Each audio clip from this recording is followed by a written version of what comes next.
Today we're going to make mashed potatoes. Mashed potatoes are a classic comfort food that is at everyone's Thanksgiving table.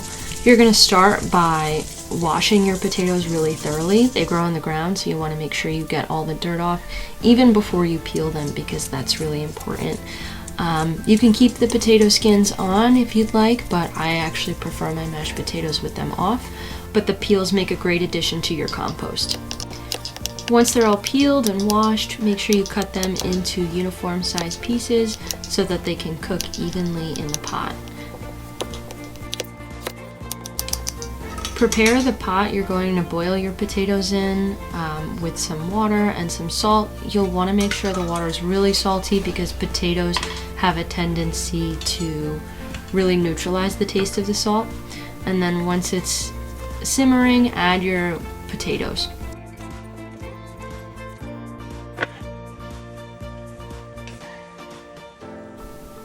You're going to want to let them simmer for about 15 to 20 minutes and check when they're fork tender. This means that if you pick a piece up with a wooden spoon and you stab it with a fork, that it can pierce through it easily. Make sure you test a couple of pieces to make sure that all of the potatoes are cooked evenly through.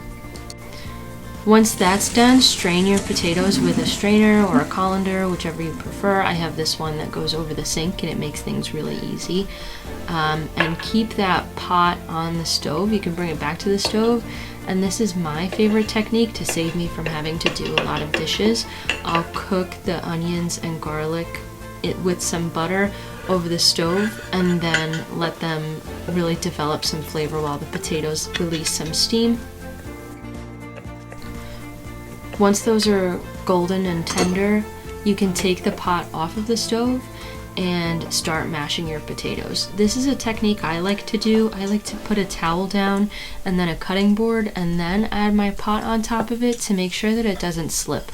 It can get really dangerous if you're mashing over the stove and the pot slips, or you can really hurt yourself. So it's just better to make sure that you do it on a steady surface to make sure your pot doesn't slip.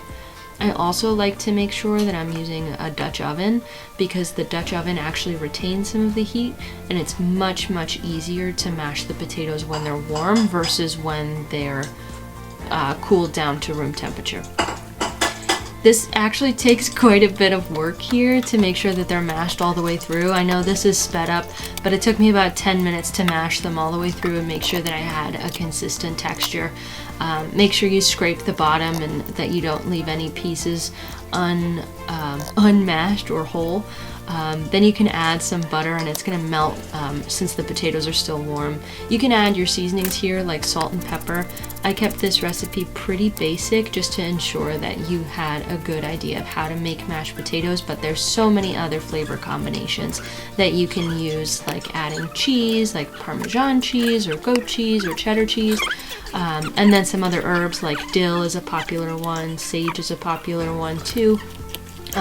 Lots of different combinations that you can add here, but really the moral of the story is that it's going to take a little bit of work to make sure that these get mashed all the way through. I added a little bit of dried parsley here. I didn't have any fresh parsley, just to add a little bit of color to the mixture.